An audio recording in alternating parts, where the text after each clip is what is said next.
খালেদা জিয়াকে অতীব গুরুত্বপূর্ণ ব্যক্তি ঘোষণা। বিএনপি চেয়ারপারসন ও সাবেক প্রধানমন্ত্রী বেগম খালেদা জিয়াকে অতি গুরুত্বপূর্ণ ব্যক্তি ঘোষণা করেছে সরকার। একই সঙ্গে সাবেক প্রধানমন্ত্রীর জন্য বিশেষ নিরাপত্তা বাহিনী স্পেশাল সিকিউরিটি ফোর্স নিয়োগ দেওয়া হয়েছে। সোমবার 1 ডিসেম্বর প্রধান উপদেষ্টার কার্যালয় থেকে এই সংক্রান্ত প্রজ্ঞাপন জারি করা হয়েছে।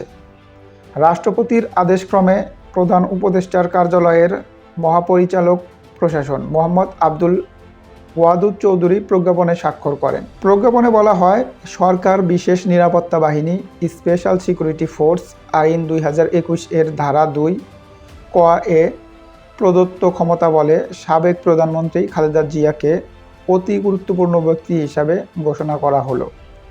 ইহা অবিলম্বে কার্যকর হবে। এদিকে বার্ধক্যজনিত নানা জটিলতা ও রোগের কারণে কয়েকদিন ধরে রাজধানীর এভার কেয়ার হাসপাতালে চিকিৎসাধীন রয়েছেন বিএনপির চেয়ারপারসন বেগম খালেদা জিয়া। দেশি বিদেশি চিকিৎসকদের তত্ত্বাবধানে খালেদা জিয়ার চিকিৎসা চলছে।